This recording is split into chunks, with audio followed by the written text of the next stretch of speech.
Hey everybody, this is Lynna, and you are watching Lynna's amazing, incredible, um, awe-inspiring, jaw-dropping, wonderful, incredible life.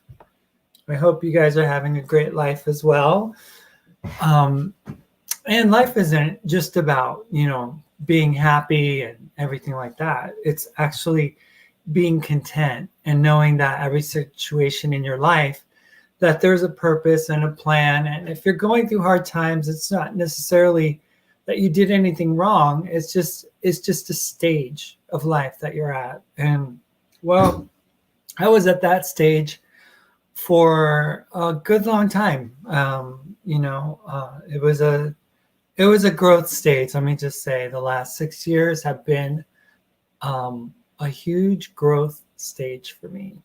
And I welcome the changes. I am glad that the sun is out again in my life. I'm glad that I am able to not, you know, allow myself to be influenced by others as greatly as I had been. Um, I was in a very, I don't know, I think I was in a very vulnerable and a very, um, I can't even put words to it. It's just like it's a place in life that you get to where you become so defenseless that your defenses are down, that any attention is good attention, I guess. But, you know, we're all just trying to figure this thing out, this life that we have, this life that we have been given to live. And I don't claim to know all the answers, and I don't claim to know if my answers are the things that I've been through or anything remotely for you, but all I know is that I can share my experiences, give you guys what I have come to understand in my 51 years. Oh my God, I'm 51. Remember when you were like 16 and you saw a 51-year-old? You thought that they were like senior citizens, right? You're like, oh, if a person turns 50, they're old. And well, half a century is old, right? But when you hit it, you don't want to think that you're old. You don't want to think that you're 50. Like, I was born before computers. Yikes. I was born before cell phones. I was born before um, a calculator. I mean, color TV, no. Color TV had been around, but I remember watching TV on a 19-inch black and white. So, and then it had the rabbit ears, and then your parents would, like, your dad specifically, would want to watch the ball game, and he'd want you to be his personal antenna because obviously the signal wasn't always the same for every channel. So you had to literally, like, I remember he's like, Polly, go up there. It's like, it was my nickname back then, Polly.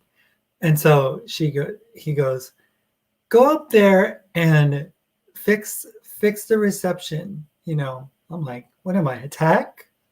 I became a tech later, I guess, in life, but so you go up there and then you start playing with it, and he's like, okay, leave it like that. And your hands are like this, and your other hand's over here, and you're like, so how long am I supposed to be in this position with the antenna? Right? So yeah, I come from a different era, a different time, land of the lost, land of the forgotten, you know. My generation's called the Gen X generation. This is the last biscuit I had. I don't want it to go to waste, so I kind of, you know what I did? instead of using the oven, I put the pizza pan on top of the electric burner so that the heat from the pan would heat up the the biscuit. And look, it did. It heated it up. Even made it crunchy.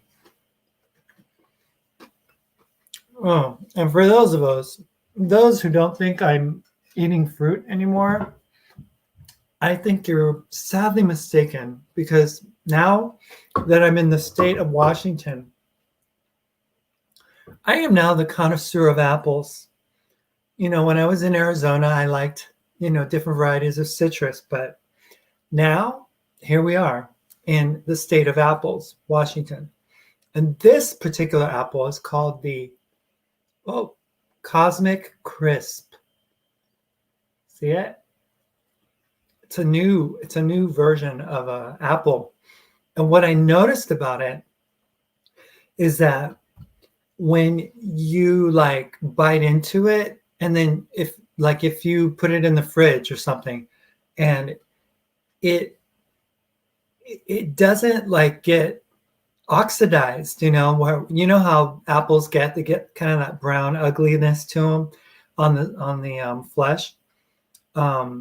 These don't, for whatever reason, do that. So I don't know if that's a good thing, because nature's kind of defeated, natural ways of doing things. And then here's the Jazz apple. See the Jazz? Yeah, the Jazz. It's good. They're both really tart, not super tart. They're very sweet, and they're very crisp as well. That's why, hence the name, Cosmic Crisp. Yeah. No, I'm not going to eat it. And then we've got the venerable Organic Fuji. Yeah. So I have become quite the connoisseur of apples. I can't wait for apple time to come around and be able to like take like Lynna's life out to an apple orchard where people are working and they're harvesting all these apples and they're climbing up these trees and stuff. It'll be fun. I know you guys might think that's kind of boring, but what is a 51-year-old supposed to do? I mean, it's not exactly like we go to clubs or anything. We're not looking for like the next great relationship, because we've been in them. And it's like, I'd rather be alone, actually. I like my freedom. That's what I'm noticing now, is that I like my freedom. Yeah. Being able to do things on my own. Here's my oatmeal. You see my oatmeal? Oops, I don't want to spill it on my computer. So I just made myself cold oatmeal today. I have an appointment today over in Wenatchee. It's at 10 o'clock, so I'm going to make this kind of quick. It's 8 o'clock here. But yeah, I haven't really been able to be on a consistent hormone regimen.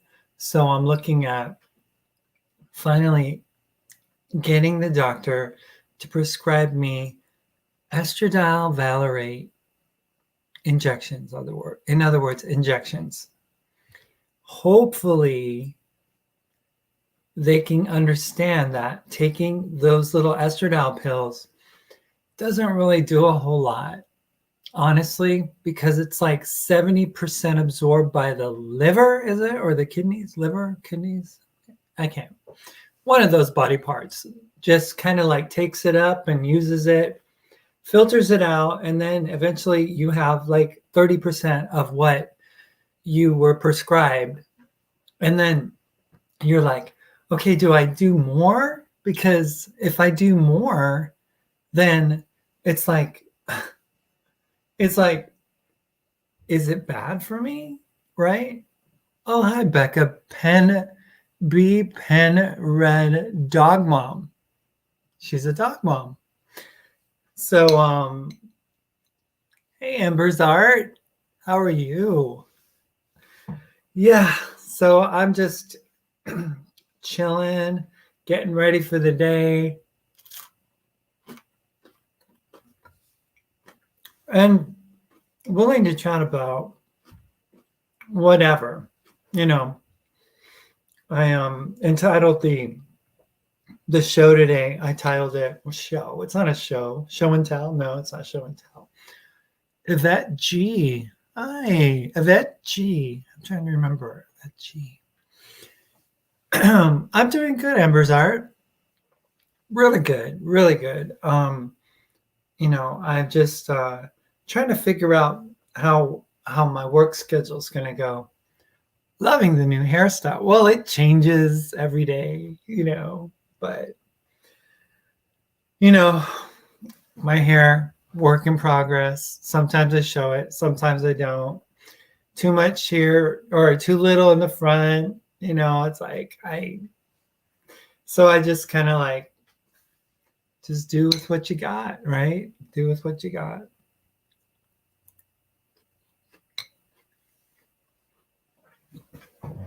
But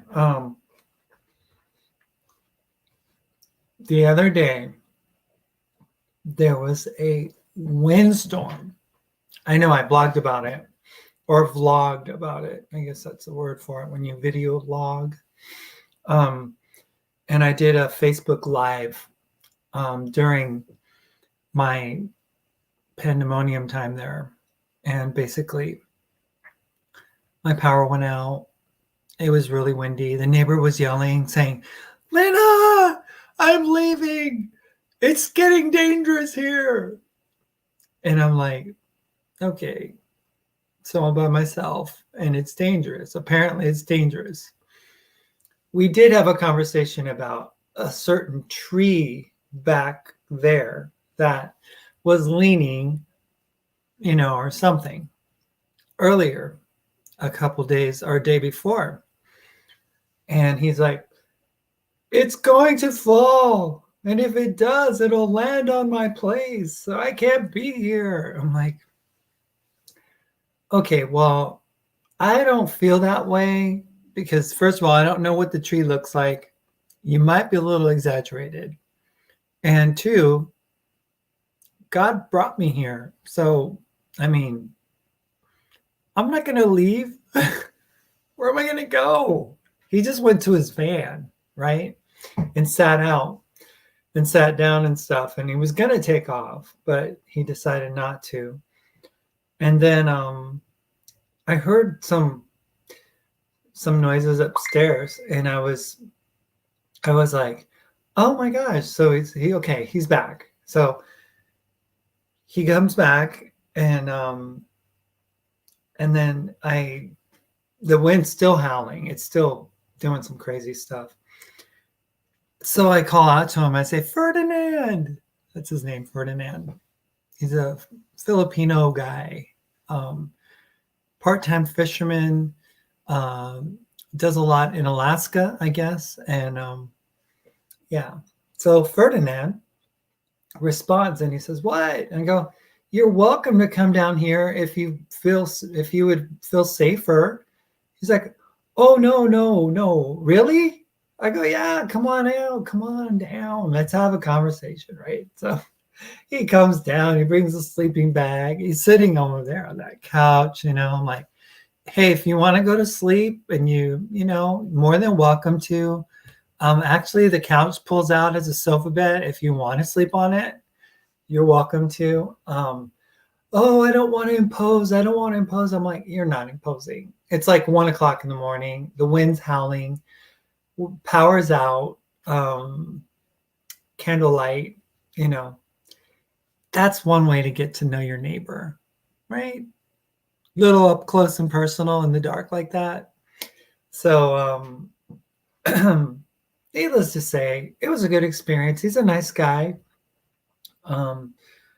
He'll be here for part of the, like into the into the spring he'll be leaving, but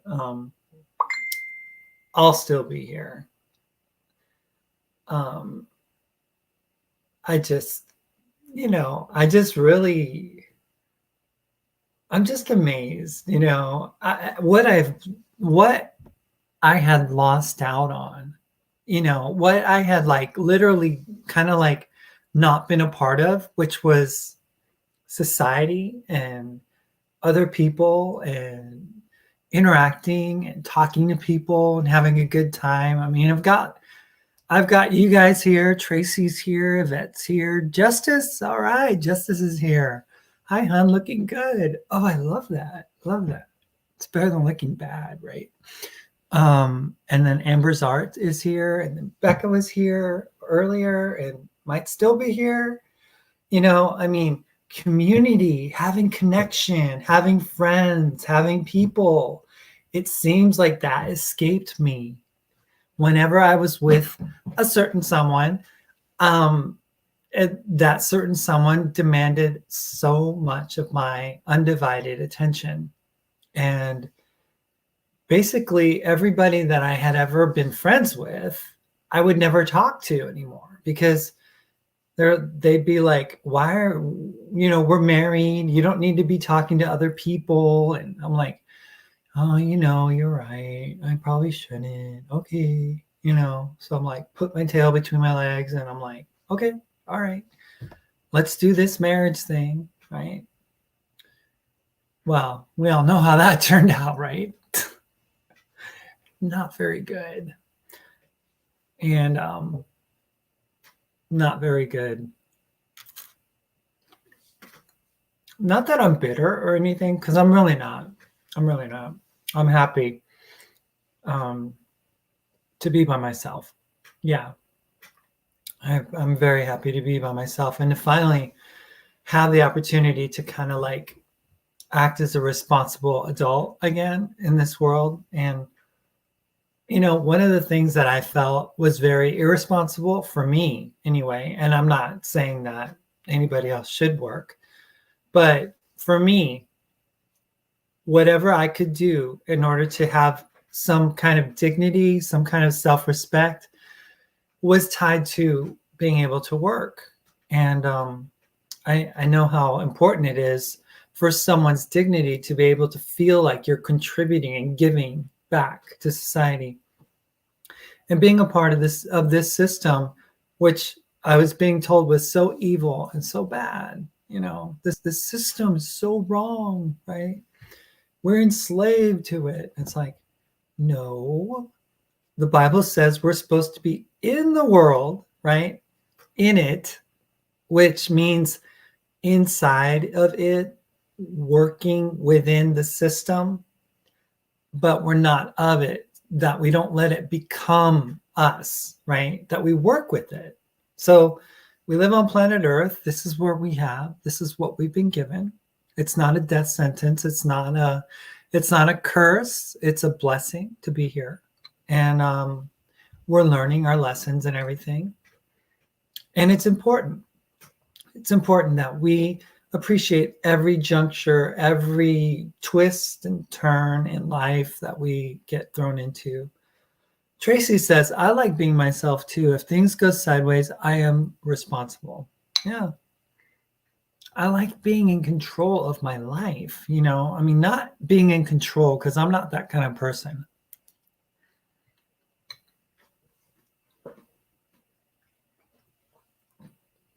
I'm really not. I'm like really easygoing. If you would have known me before transition, after transition, it doesn't matter. It's like I've always had a really kind of like laid back, take it easy man kind of vibe going on with me, right? I don't like to, push my agenda on people. I don't like to tell people how they should live their lives. I don't like telling people what is right for them and what is wrong for them. I like just being able to make people smile, be a blessing, and to give back to society, to give and not take, not take away people's dignity, not take away people's right to live, not take away people's right to exist on this planet in the gender that they choose to be because of whatever reason. I don't have that right, and nobody has that right. So Yvette says, you have such a beautiful personality. Many people are drawn to you. I always think you're so gentle and kind-hearted. I could see in your relationship you were suppressed and holding back a lot. Is that not a mouthful of truth? Yes, Yvette, absolutely. Holding back, I tied my tongue in places I never knew I could tie my tongue. You know, it was like constantly like fighting back the ability to respond, you know, because I knew that my response wasn't going to be welcomed, right? Because my opinions are different than that of my ex-spouse. But you know, I'm a total advocate for self-respect, for dignity, for unconditional love, for non-judgmental treatment of fellow human beings, of not telling people they're going to hell. How about that? You know, Jesus himself, and I know because I studied the Bible. I literally went to Bible college and took a class called Dispensational Truths, Introduction to the Holy Spirit, Old Testament Survey, New Testament Survey. I went to Christian school. I was educated, right? I was brought up in Christianity. I learned from Assemblies of God denomination. I learned from the Seventh-day Adventists. I learned from all kinds, you know, the Pentecostals and everything. I remember 7th grade, it was like one spiritual class, you know. Sometimes the Spirit of God would break out in the class and people would be speaking in tongues and we wouldn't have class. So that's kind of where I come from, that background. So I'm very well aware of what the Bible does and doesn't say. And Jesus never condemned those that he ministered to. You will find that Jesus actually never like sent people to hell, right? It was the Pharisees, which are those that are the religious type, those that think they know better than the others, those that feel like they have a better handle on things of God than the average person, those that gloat about how much their prayer life is affecting them and how much they do for God or what they've done or what ministry they have or don't have and stuff. Those are the people that Jesus was like, you know what, you guys talk a big game, right? You talk about how awesome you are and everything, but you're just a bunch of whitewashed tombs. You're clean on the outside. You look immaculately clean, but in the end, inside, you're filthy. You're like just gross inside. That's the tomb, the inside. So I don't know. This whole judgment thing that people go on, you know, and in trying to tell people how they should live their lives and what they should do, you know, I honestly think that that is one of the most destructive forces in Christianity today, is literally telling people they're going to hell.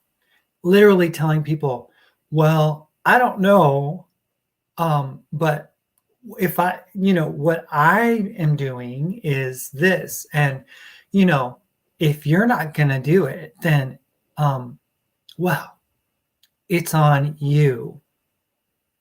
That's judgment too, honestly. You don't say it's on you, because it's not on you to say that it's on anyone else.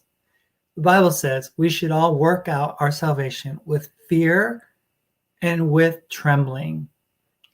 Our own salvation, not someone else's. that's just the truth. I'm a, I'm a lover of truth. And in my studies of the Bible, understanding God's word for what it is, I find a lot of compassion and very little judgment. Those that he judges are those that judge others. So anyway, I'm off my high horse. I'll take off my Bible college class hat or professor cap and stuff, put it down. I mean, honestly, there are so many more people that know way more than I do. I never went to seminary. I worked in Christian television. I worked with ministries and stuff. So I've been around Christianity my whole life, and I've accepted it and I've rejected it. And I've come full circle in understanding that,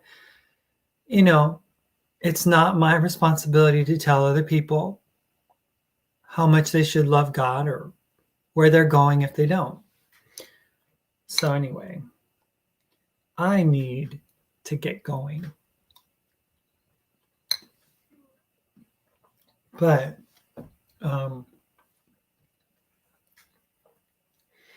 before I leave, I just wanted to let you guys know that I'm still a work in progress. I'm still recovering. I find myself still in a state of like post-traumatic stress. I wake up and sometimes I feel like, that I'm still in the middle of a storm. And I look outside, and on a picture perfect day like today, where the sky is blue, the mountains have the little trim of snow on them, and the water is calm, the storm is over. But in my mind, I'm still dealing with the storm of the last 6 years. And I think it's just going to take time. I really do. I think it's just going to take time to decompress. And what a better place to decompress than, well, need I say more? I am so blessed, you guys. My piano is coming in a few days. The other day, it wasn't able to come because it was snowing here. But my piano is coming, and I just can't wait. I just know that, like, once I get on the keys, my creative juices are just going to be flowing. Because, I mean, there's nothing like a real piano. And I love my keyboard. I'm not going to, like, trade it in or anything like that. But there's just something about that. I don't know. If you are a piano player, you will understand what I'm saying, And if you're not, and you just like to hear good music, I mean, an acoustic piano is like, what they call Billy Joel, the piano man, right? So anyway, I'm just super excited, super thrilled to be living my life and not having to answer to anyone. It just is so rewarding.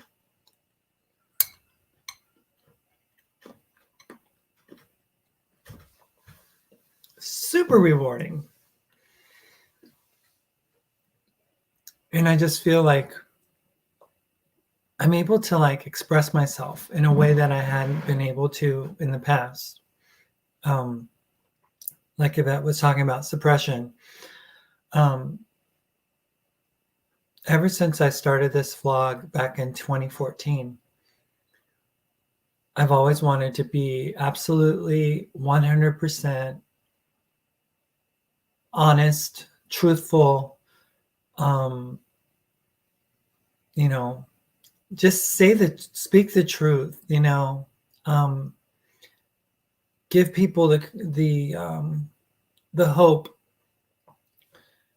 that everything is going to be okay.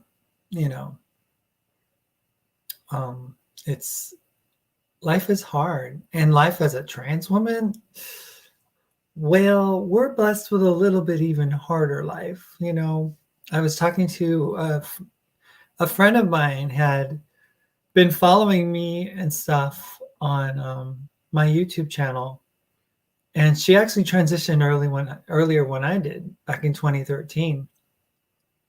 Just got off a conversation with her this morning, and she was just so appreciative of me. I'm like, I'm just nobody. I'm just sharing my life. I'm just being honest and open.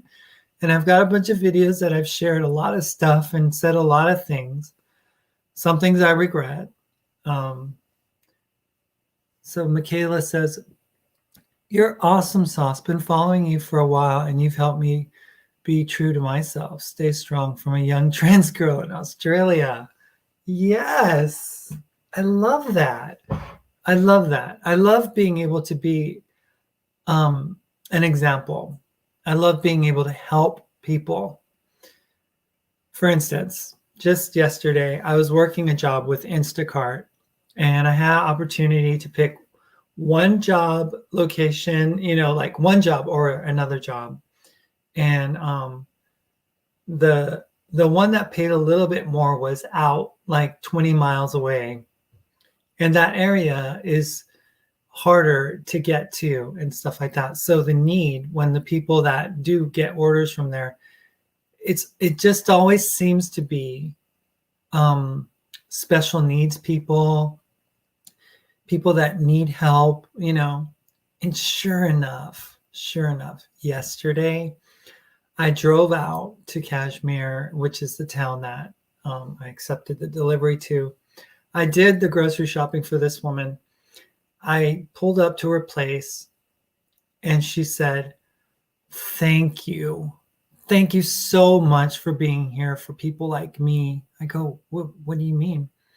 "Well, I lost my husband like 3 months ago, and I've never had a license because I'm from the East Coast, and it's difficult for me to get my groceries.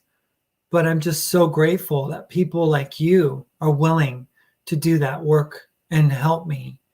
And I'm like, oh my God, that's why I do this. This is like a help ministry, right? If someone wants to talk about a ministry, right? You want to talk about a ministry. Do something for people that blesses them. Put actions to your words. Give people what they need, right? Give them food, give them drink, give them help, give them attention, give them love, give them acceptance. If you're doing anything that's opposite of that, you don't have a ministry. You have some kind of a mirroristry, like mirroring yourself, like looking at yourself, how righteous you are, or how wonderful it is that you don't live the lifestyle that others live. And you're looking at yourself in this mirroristry. It's not a ministry. A ministry is when you give. You don't expect anything in return. And that's where it's at. Helping others. Not helping others, feel guilty. Not helping others feel bad about themselves. Not helping others feel uncomfortable. Not helping others feel like, convicted about things that they are dealing with. No. Mm-mm. Anyway, I know I've coded a lot of things, and I just can't help it at this point. I've been silent for a long time, and I just can't help it. But I hope that everybody has a great day. I'm going to go to town and go to my appointment. It takes like an hour. Oh, I have to be there early. I was gonna just do an early shift, but well, I'm talking to you guys, which is great. I love it. I love being able to talk to you guys. And I appreciate all of you. I appreciate all the comments I've been getting on my videos, and the emails that I've been getting, and the messages that I've been getting. And you're welcome to message me on my messenger if you are on Facebook and stuff and you find me, or you can, welcome to comment on my channel. You know, it's up to you. I'm here and I love to help. So if I can help you guys in any way, shape, or form, please let me know and I will do that. All right. So I'll see you guys in a little bit. All right. Have a great day. And I'm going to finish my breakfast and my little, I always say biscuit. Yeah, it is a biscuit, not muffin. Anyway, see you guys. Bye.